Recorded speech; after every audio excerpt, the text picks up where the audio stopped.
હવે એસ વિભાગ અને પી વિભાગની ટૂંક નોંધ જોઈ. આગળનો વિભાગ ડી વિભાગ આવર્ત કોષ્ટકની અંદર આપશો ને યાદ હશે. ડી વિભાગ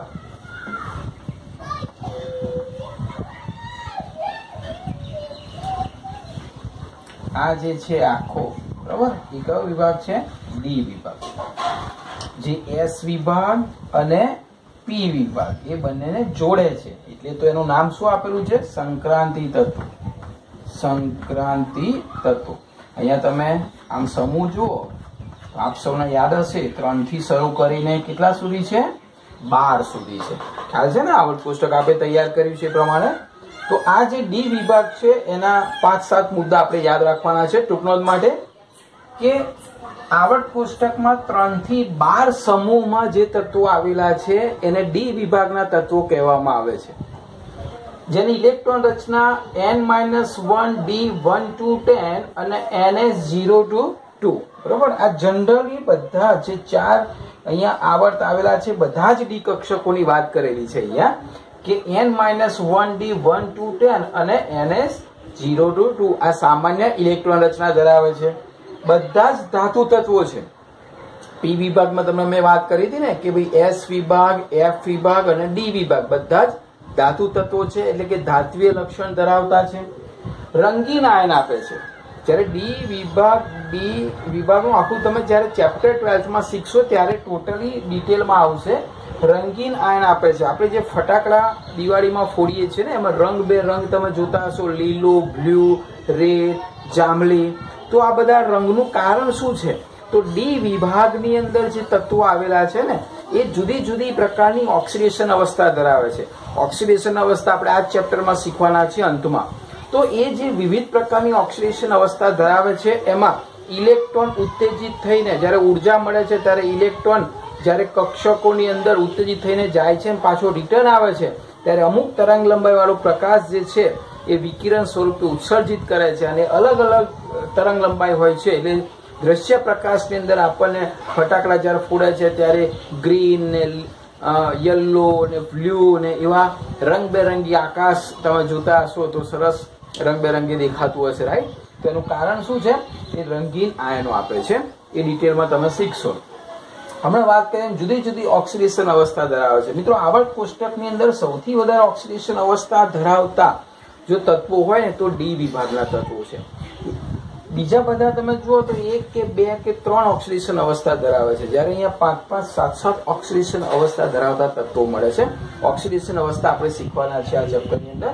ટૂંકમાં ડી વિભાગના તત્વો જુદી જુદી ઓક્સિડેશન અવસ્થા ધરાવે છે.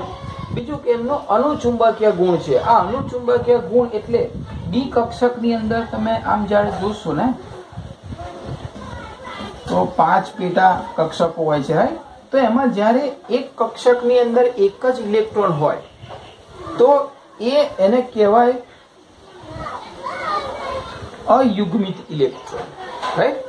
યુગ્મિત ઇલેક્ટ્રોન એટલે બે જોડે જોડે હોય તો એને યુગ્મિત ઇલેક્ટ્રોન કહેવાય.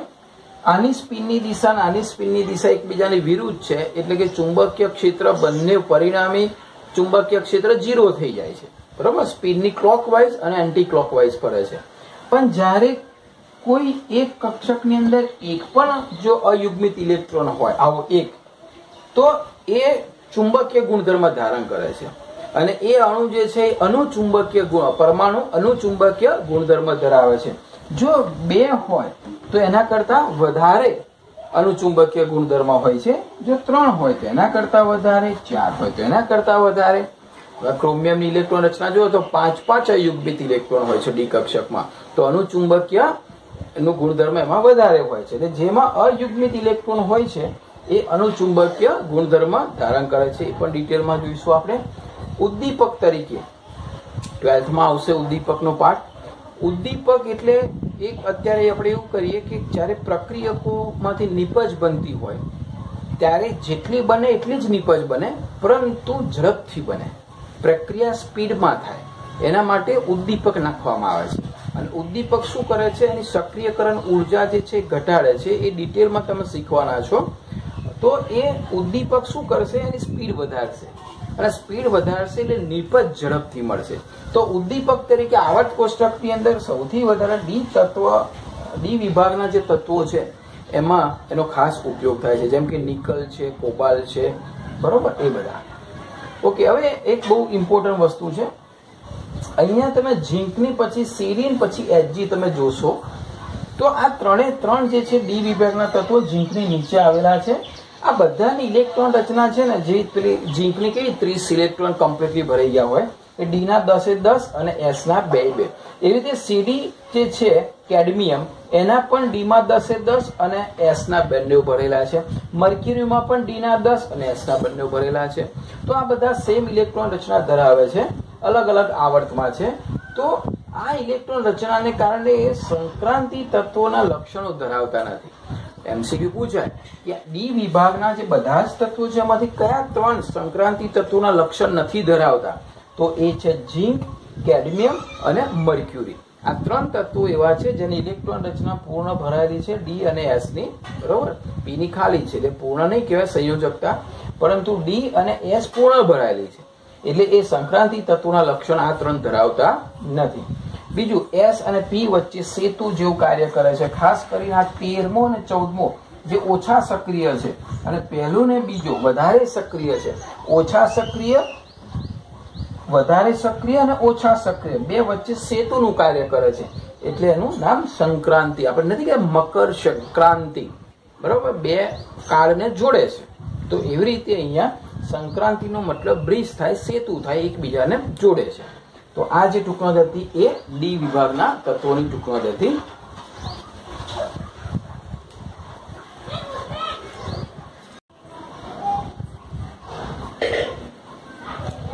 એફ વિભાગ આપ સૌ જાણો છો તેમ આવર્ત કોષ્ટકની અંદર નીચે આપણે લાઈન દોરી હતી, રાઈટ?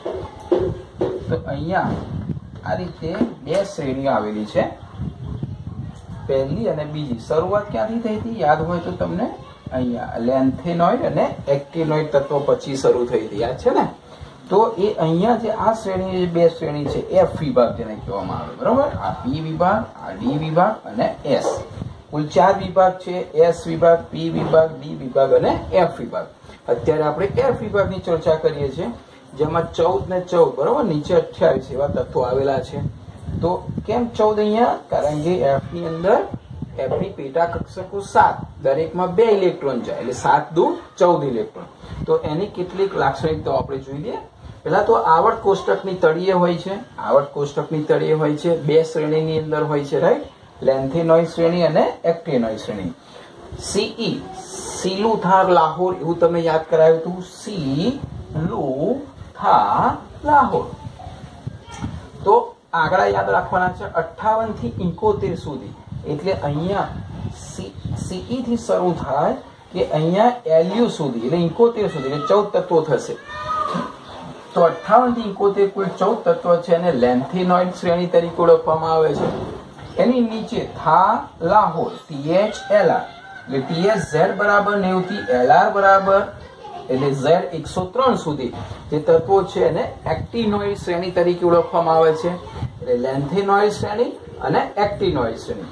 એની જનરલ ઇલેક્ટ્રોન રચના આપણે આવર્ત કોષ્ટકમાં શીખ્યા હતા, ફરી યાદ કરી લઈએ. N-2 F1 to 14, N-1 D0 to 1 અને NS2, રાઈટ? જે N છે એના કરતા 1 ઓછો D અને એના કરતા 1 ઓછો, એટલે કે N કરતા ફરી અહીંયા ઓછો, એટલે કુલ 2 ઓછા અહીંયા F છે. એટલે અહીંયા 7 હોય, રાઈટ? તો અહીંયા 6 હોય, તો અહીંયા 5 હોય, અહીંયા 6 હોય તો અહીંયા 5 હોય, અહીંયા 4 હોય, રાઈટ? આ રીતે બંને શ્રેણી છે. આ 6થા આવર્તમાં છે અને આ 7મા આવર્તમાં છે, અને 4થી કક્ષા શરૂ થાય ત્યારે F ની એન્ટ્રી પડે છે, આપ સૌ જાણો છો તેમ, રાઈટ? આંતર સંક્રાંતિ તત્વો કહેવામાં આવે છે, કારણ કે સંક્રાંતિ તત્વોની પાછળ વચ્ચે અહીંયા આવેલા છે ડી વિભાગમાં, રાઈટ? અને એને જગ્યા નથી એટલે આપણે એને અલગ રીતે અહીં લખેલા છે, એટલે કહેવાય એને આંતર સંક્રાંતિ તત્વો. બધા જ ધાતુ છે, ફરી યાદ કરાવી દો, એસ ના બધા જ ધાતુ, ડી ના બધા જ ધાતુ અને એફ ના, આ 3 ધાતુ તત્વોના બનેલા છે, બરોબર? એટલે આ બધા જ ધાતુ તત્વો છે. બીજું કે લેન્થેનોઇડ ને પણ એની નીચે જે છે ને એક્ટિનોઇડ તત્વો, એ રેડિયો સક્રિય તત્વો છે. અને રેડિયો સક્રિય તત્વો એટલે કે રેડિયો એક્ટિવ પદાર્થ જેમાં આલ્ફા બીટા ગેમા અવિરત કણો નીકળતા હોય છે, રાઈટ. જેમ કે રેડિયમ, તમે રેડિયમ જોયું હશે તો રેડિયમ કેમ રાત્રે અંધારામાં ચમકે છે, કારણ કે એમાંથી એવા રેઝ નીકળે છે. તો એ રેડિયમ જેવા બધા પદાર્થો હોય છે જેને કહેવાય છે રેડિયો સક્રિય પદાર્થો. અને એ એક્ટિનોઇડ તત્વો બધા જે છે એ નીચેની આખી લાઈન એ બધા લગભગ કેવા છે, રેડિયો સક્રિય તત્વો છે. અને બહુ જ ઓછા પ્રમાણમાં મળે છે. રેડિયો એક્ટિવ પદાર્થો જથ્થાબંધ નથી મળતા. જેમ કે એલ્યુમિનિયમ છે, આયર્ન છે, કોપર છે, કેટલા બધા ટનની અંદર મળે છે. આ બહુ જ કેટલાક તો નેનોગ્રામની અંદર મળે છે. એટલું ઓછું એનું કદ હોય છે અને એટલા ઓછા પ્રમાણમાં તત્વો મળે છે. તો એક્ટિનાઇડ તત્વો છે. એમાં તમને ખબર છે કે 90 એટલે 90, 91 ને 92 એટલે ત્રીજા નંબરનું જે તત્વ છે ને એ યુરેનિયમ છે, જેનો J92 છે. યુરેનિયમ સુધી કુદરતી તત્વો મળે છે. એટલે યુરેનિયમ પણ કુદરતમાંથી મળે છે. પણ યુરેનિયમ સિવાયના બધા તત્વો છે ને એ પ્રયોગશાળામાં આર્ટિફિશિયલ રીતે કુદરતથી વિરુદ્ધ રીતે બનાવવામાં આવેલા છે. એટલે પ્રાકૃતિક રીતે નથી પરંતુ કૃત્રિમ રીતે બનાવવામાં આવેલા છે. તો એ બધા જે છે યુરેનિયમ પછીના એને કહેવાય ટ્રાન્સ યુરેનિક અથવા તો અનયુરેનિયમ તત્વો. ઇંગ્લિશમાં ટ્રાન્સ યુરેનિક કહેવામાં આવે છે, ગુજરાતીમાં અનયુરેનિક તત્વો તરીકે ઓળખવામાં આવે છે. કયા? યુરેનિયમ પછીના જેટલા તત્વો છે, બરોબર, નવા નવા નામ સાથે જે શોધાય છે, જે પ્રયોગશાળામાં બનાવવામાં આવે છે, જે કુદરતમાં મળતા નથી, એ બધા તત્વો ટ્રાન્સ યુરેનિક તત્વ તરીકે ઓળખવામાં આવે છે. તો આ જે ટૂંકનોંધ હતી તે એફ વિભાગની ટૂંકનોંધ હતી.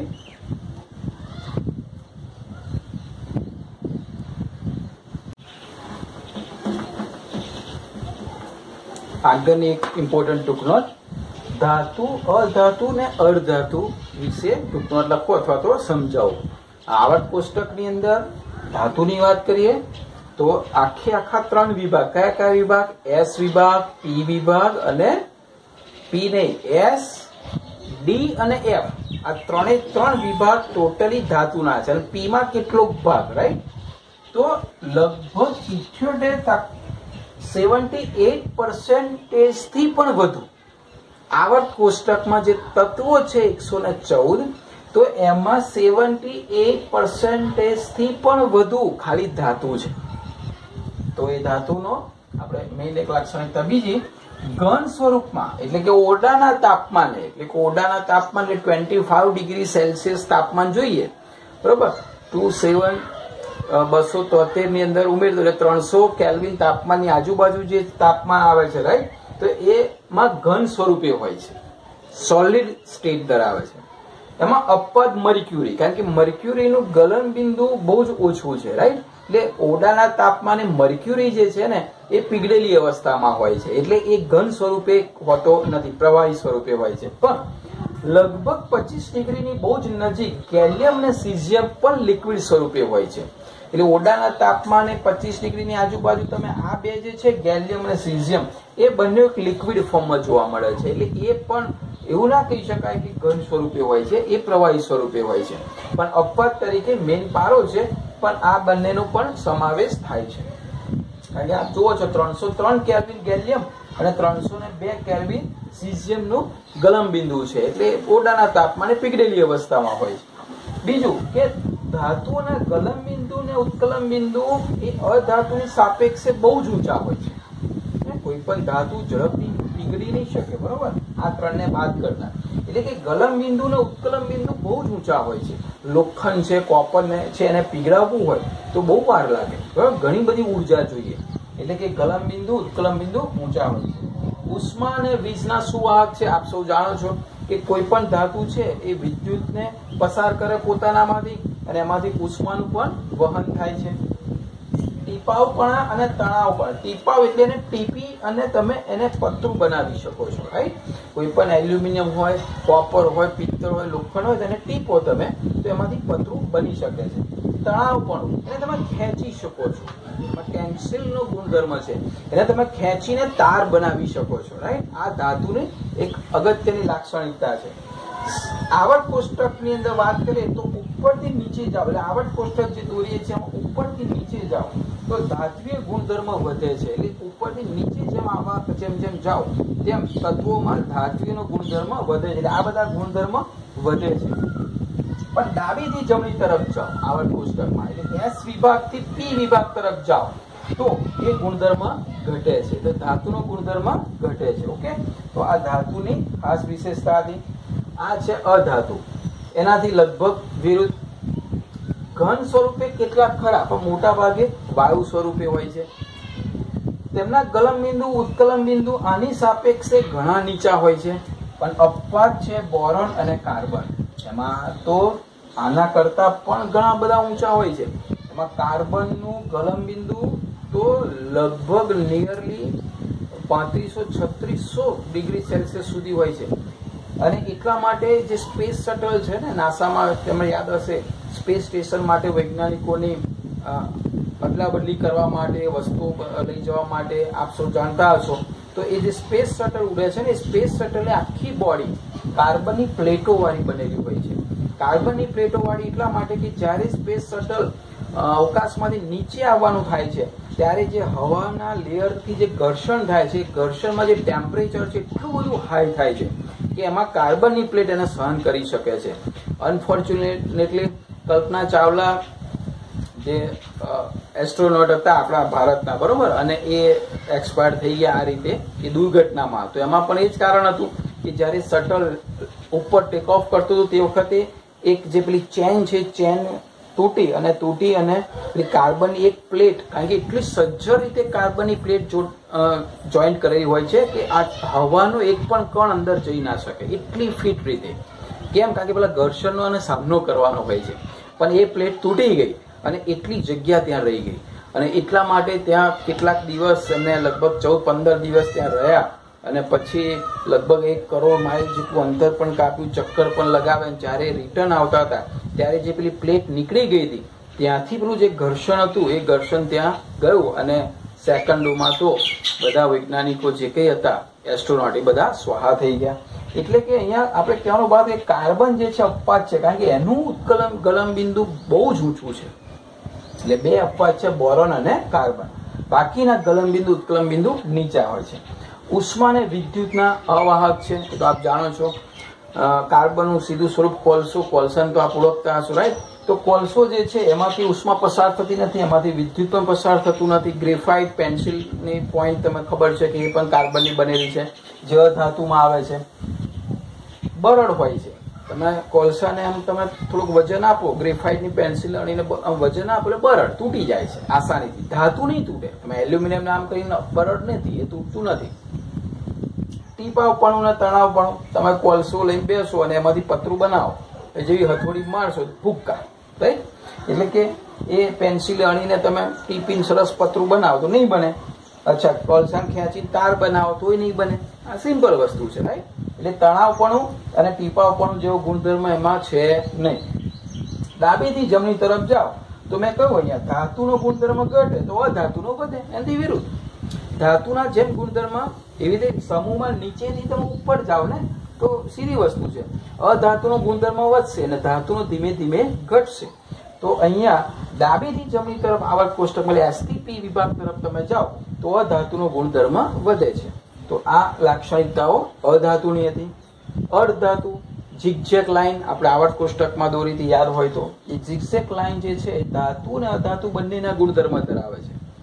એટલે કે એને ઉપધાતુ કહેવાય, સેમી મેટલ કહેવાય, મેટેલોઇડ કહેવાય. કયા 5 છે આપ સૌ જાણો છો. અને વાક્ય મેં યાદ રાખવા તમને પ્રયત્ન કરાયો તો, બરોબર?